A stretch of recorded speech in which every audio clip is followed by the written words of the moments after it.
Sir, how do you know that the person you are with is the right person for you? Whoa, popular, huh? It once happened. Shankaran Pillai was at the family dinner, and when everybody settled down for dinner, he stood up at the table and announced, "I am going to marry Lucy, who's just across the street." I hope that's not the name. No, it is. Then the father said, "What? You going to marry Lucy? She has nothing. She's like a tramp. You're going to marry that Lucy?" Mother said, "What? You're going to marry that Lucy?" The uncles always pitch in this kind of matters, you know. Uncle said, "What? You're going to marry that Lucy? Have you seen her hair? It looks fake." The aunt, "What? You're going to marry Lucy? She's always painted. You're going to marry that painted woman?" The little boy, the nephew, can't be left out. He said, "You're going to marry Lucy, she doesn't even know what is cricket. How can you marry her?" Shankaran Pillai stood his ground and said, "Yes, I'm going to marry Lucy." Everybody asked in one voice, "Why?" He said, "Because she has no family." There are no many opinions to battle with. So, who is the right person? I don't want to take away all the romance from your life. But let me tell you this, there is no right person on this planet. If you put your heart into something, something may become wonderful. Is it the right thing? There's no right thing. Nobody ever found the right person anywhere, okay? If you get into that kind of unrealistic mindset, "I have found the right person," oh, you will be soon disappointed. You must understand, there is no right person. First thing is to see whether I am the right person. Yes, am I the right person? And there are no right people on this planet. If you understand, you have your nonsense, they have their nonsense, we can adjust nonsense. Go on.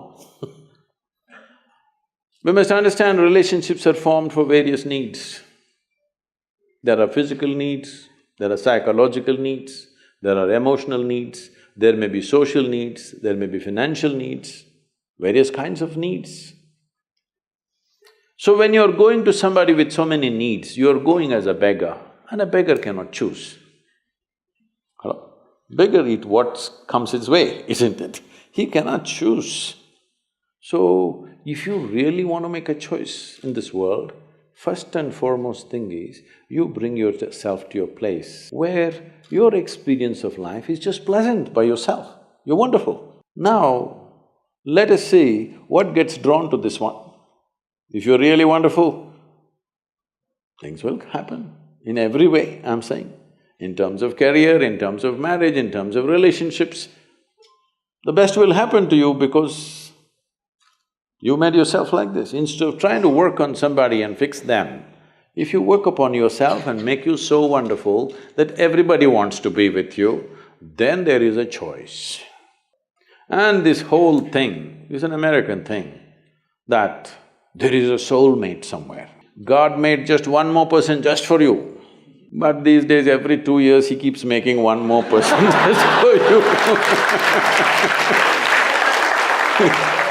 Obviously, God is making too many mistakes with you.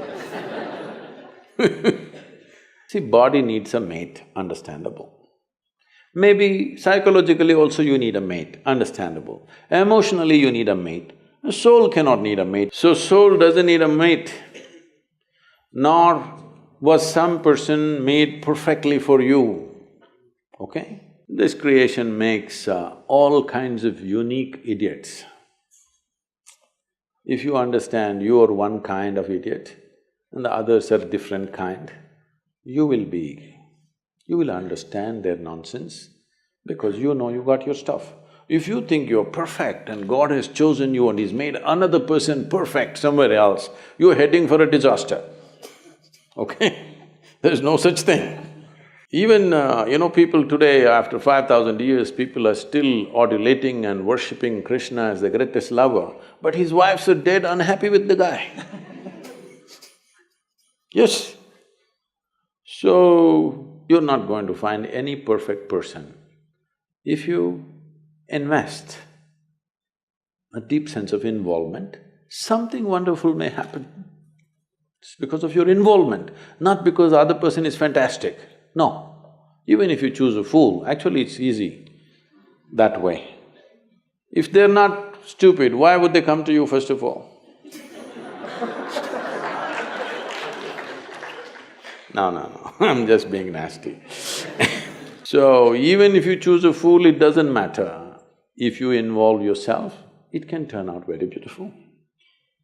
You chose the smartest person in the universe, it could be a disaster. So, do not think in terms of, whatever this made for each other nonsense. No. You choose the opposite, actually.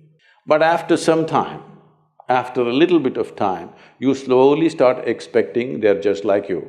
This is a serious mistake. Because if one more person becomes just like you won't be able to bear with them for 2 days. Hello?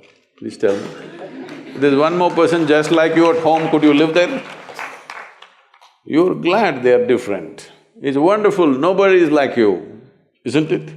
Nobody is like you on this planet. Try and see. Nobody is like you, and that's good. Don't look for sameness, not necessary. It's the difference which makes the… because of the difference you tango, not otherwise.